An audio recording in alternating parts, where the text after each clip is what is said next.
Lært mig nu sødja.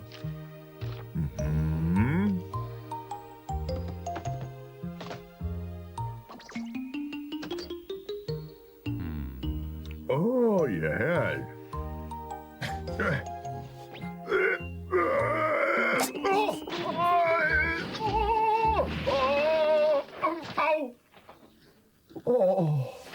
Mumi, pappa, hva gjørs du?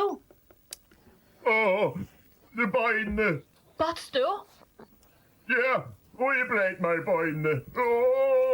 Tui betur visste det seg at bøyene ikke var bråte. Men Mumi pappi hei øyelig ilt kostene. Helt vilt i beinene enn! Ja. Ja, så har det bein skal jeg ikke spille vi. Si meg, hvordan ta? Du kan stå ilt lunsjata da! Ta rau om å fære velvisser! Ja, det visst du satt. Hvordan vi beinene av meg? Godt hei vi en Heita kelto! Heita kelto? Det en imisk slø av kelton til! Eine gå for øyt og herrer gåar for okken anna! Og vi verger ånga kelter her i Mumidalen.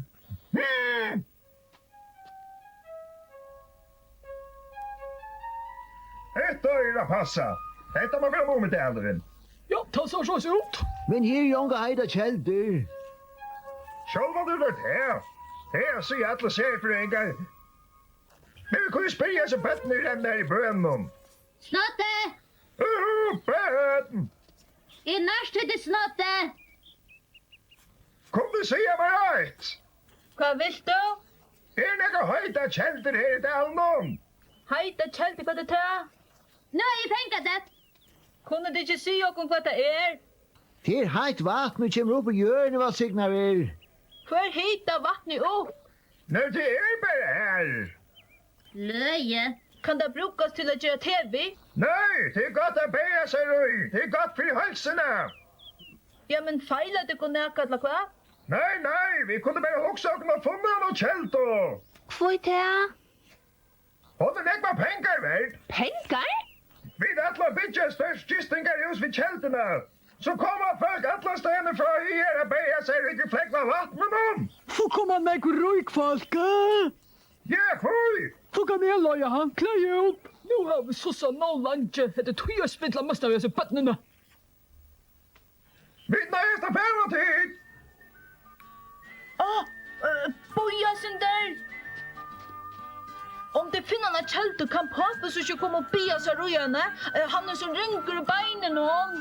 Jo, sjálva det!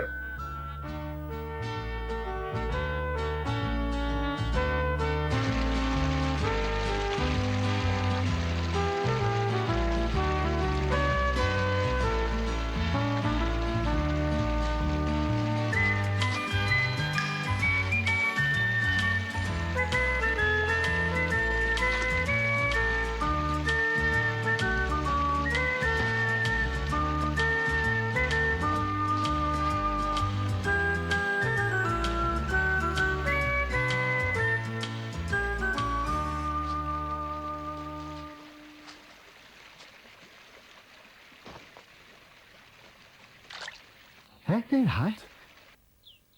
Atla tar seg bytja gistingar hos her. Ja, da satt du der hos så er. Er det ikke knæsant godt? Hvor er du til snodde? Jo, så kommer røykfolk og beie seg. Så at jeg må løye dem handklæde og tjene nekva penger. Fera folk er i Mumidalen. Så vi ikke lunge til det for å selge ois og pilser og jeg vet ikke hva. Ja, men det er ikke så galt vi heit om kjelten. Hoksa bare om beinjater, mamma og pappa. Ja, men heldig vil jeg være fera folk i 48, og så var ilt i beinen. Men det er jo onkel Heita kjeldre Mumidalen. Nettopp. Hva er jo vært til, så var hun lengst så igjen funnet. Jeg alltid har ned. Ja, og hvor skulle det annars leita? Og ønsken veit. Vi tar jo ikke vært alle stedene i delen. Om vi finner en av sier vi det ikke fyrir nøkron. Ja, men altså, jeg vil ikke ryker av å lage handklæde bare til tykkon. Hvor skal du endelig være så rykkorsnåtte? Så her har vi den østene for oss sjølve. Tar finna i hva kjeltene for en tid. Tar jo serfrøyngere. Og også det går så mye ned handklæde.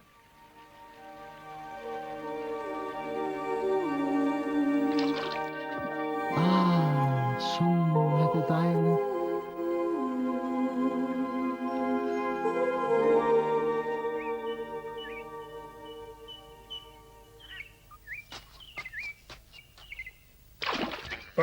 vatten. Ja, ta så tja vidt.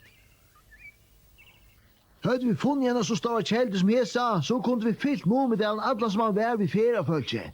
Ja, men vattnet är kallt. I store for det her, så ser fingeren langsvækkene og mister ikke så størlige.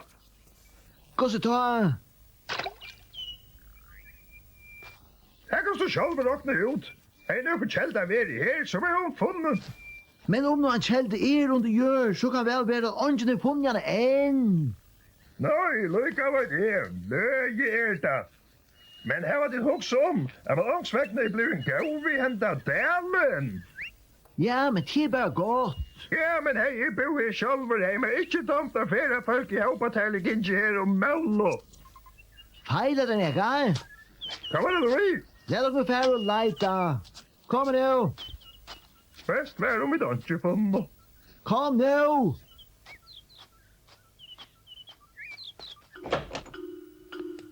Olvara, först att göra det snart där. Ja, du får väl Mumidal tentor. Ja, men snart det skilt och att det just det här vet inte vilja. Men det är frallukt så att och ta som Mumidalen om åkken. Det vilja vet inte. Jag ätlar mig vara ryk med. Nu får jag ta så vid dem att det är handknöjene. Snart det boja. Mumi? Nega så bort som snott det er ikke til. Jeg vil ikke ha flere folk her, men det har vært godt vi er i Heita i kjelto. Det sier det godt for hovene. Aj. Men det er noen Heita kjelto her. Vet du hvor så tog snart skal det da? Mumrik. Hæ? Jeg har det best at vi tås av vi Mumrik om det her talgen.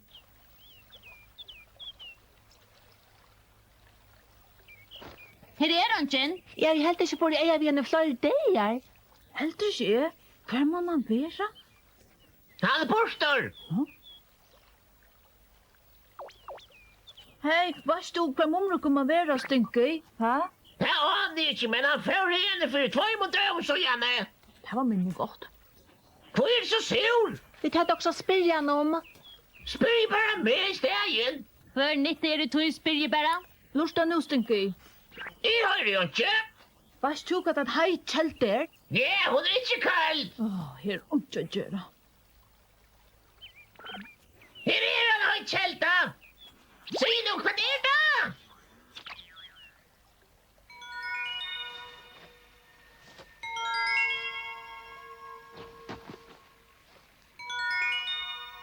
Ikke eit jeg fanger.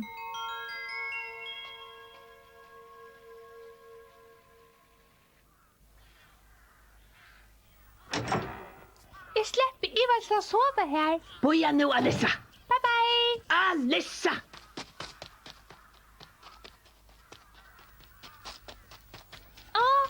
Mumrikor.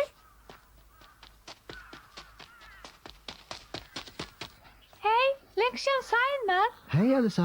Er jeg ved til Mumidal? Hvordan vi ommedøyne? Hun bryr okkur saman. Her og Lars noen gandatjenester. Nei, hun heldur det var tulje enn. Atla du der framvis av gandatjenning? Ja, jeg ætla meg på heiersprett. Kommer du så råkne ved at hun vil snakke rundt i margen eller hva så er? Ja, och nu med natt till. Hva? Att jag ska loja handkläder upp. Partur, här som är bättre struja. Ja, men till lov att jag skulle loja dem i rygg och färra för att kunna handkläder. Tajt har vi inte tal om skämmesna dem. Slappa nu av, detta klarar jag. Sars du, om du hjälper oss, kunde vi kanske leda dig tjejba ratten till att leja handkläder ut. Gud på. Vi lämnar där sådja godmynter. Lämna. Vi finner alltid någon annan. Är vi sen hjälpa till? Ja, så det ska det vara. Vi sådja som morgon snarare. Vär du så vär han till här i natt, Alissa? Ja, takk. Om de vil jeg lova meg. Det damer Mumi. Gås gångs i bein och Mumi pappa. Vel bete, takk. Men trött er å få det høyt frukst. Jeg har gilt ut igjen. Du åt jag rönt ta Heita kältna som här. Kjeltena? Ja, jag har funnit en Heita kältu stått estan för ånda. Åh, Jag har just beat mig i henne och det var så dejligt flott. og det var ytla. Hva med du i? Du varst ikke kvett i rent. Hva nu? tar ju fan att leta efter höjden keldan här i Mumidali och locka flera farkier. Nej. Hugsa där om tar nu finna ta höjt keltena chatter. Ja, det är ju en sån vanlucka. Tid vill inte ha feriefolk här till Mumidalen, ha? Nej, han var ju till med. Vill du det? Omma vill helt fra sig självare. Hon höjs utan Iva flit ur skolen. Hugsa tikkun om det nu för små utför småttna tjejene. Tjejbi hona kjørste fra ganda kjettlingsne, og så får jeg bytja allmänt ves i her reisene. Sintra slank och blåa 6 froskalor.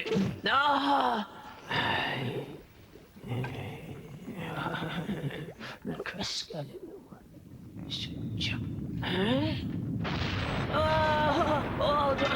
Oj,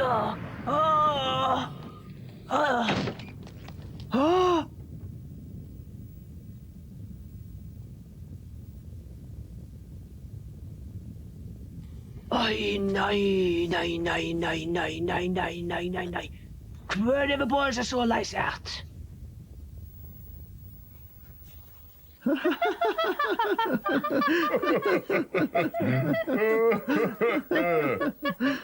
Hur flämnar vi så? Ha? Rätt tu.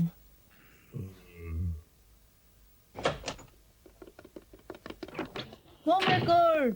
Hej. Hej Alissa! Gott att sitta dig öll atter. Nu längst Janne. Har du flämt i det, Janne? Det var ju inte vi runt jag flämnar jag. Tvärst emot. Måste ta? Du, Momrekor, har du hört om massa keltenar? Ja. Mum rikker ju långt och funnit i ögonen. Ha?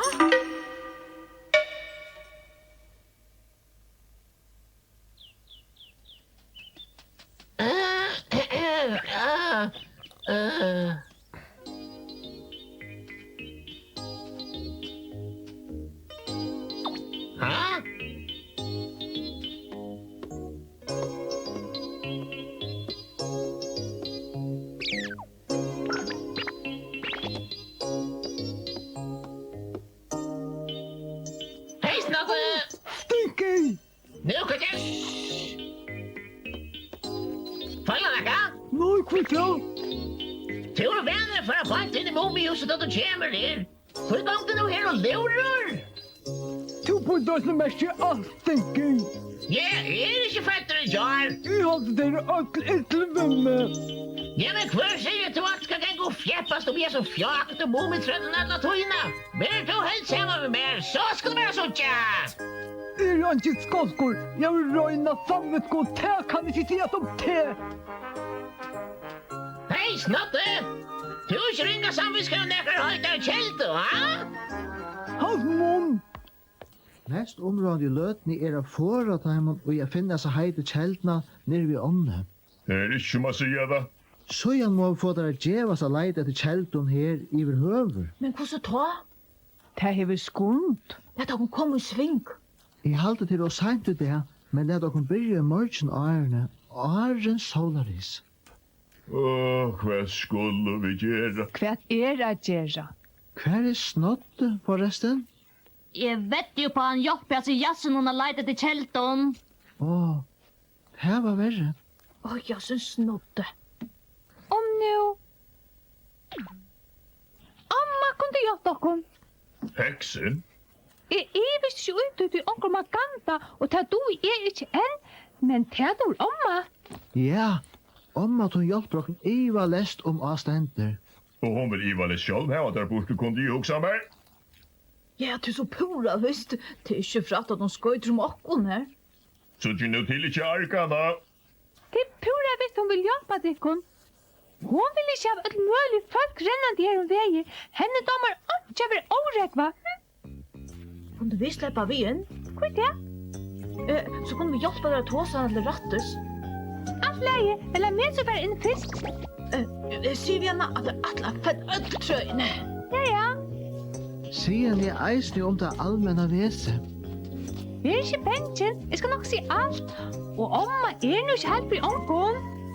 Du måste ikke sige at vi det har sagt det. Nej, så var det inte.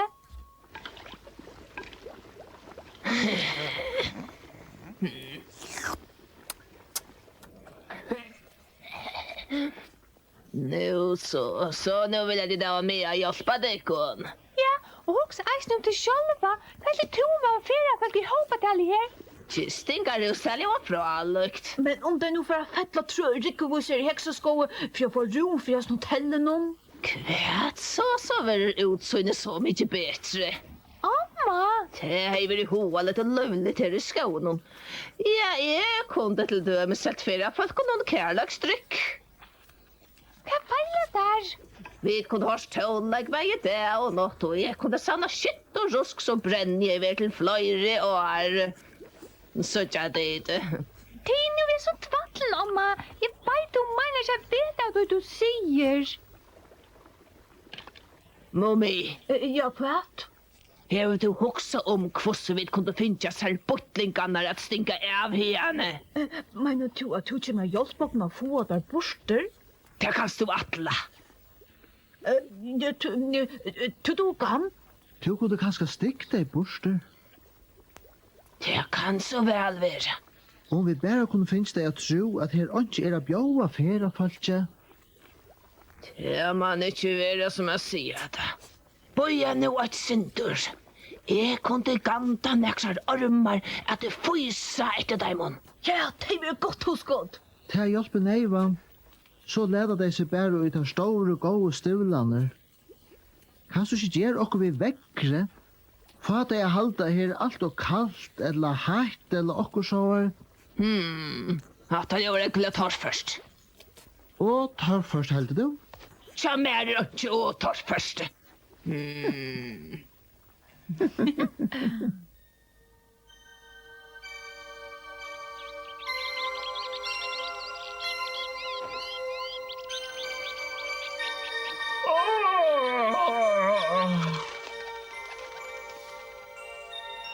Det dejliga väver. Solen skiner mig oman och nian.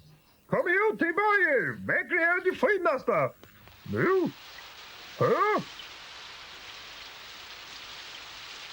Färdig flyger väl kommer detta. Detta är med gantor.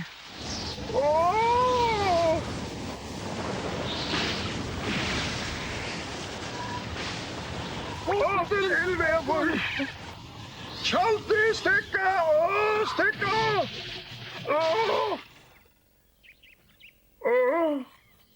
Nu linkar jag.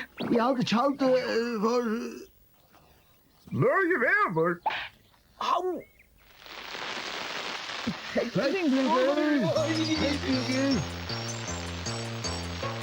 Och så rockväver jag vill inte vita.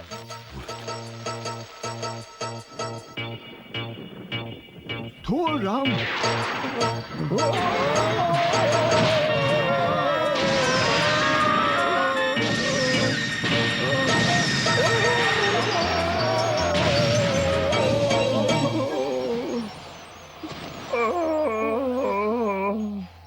Man I drøm eller kvært.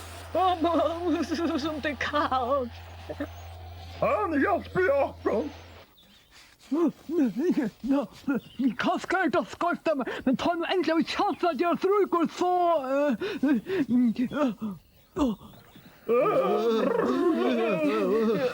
Här är det då. Jeg orker ikke mer. Halt nu mun! Jag blir ställd bara kasta fra sig! Du här! Kanske inte hjälpa bakom? Gott att du komst I som kävan! Käva? Kvar käven du tar om? Är du bortor? Är det mesta kävan jag vet om? Men parkera dig inte! Men ja!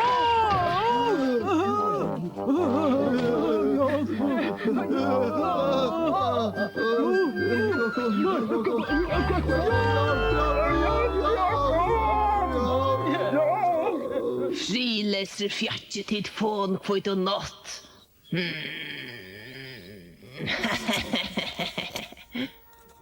Tar trutcher östkimla och bortlingarna sjåst omkant och atru I Mumidalen.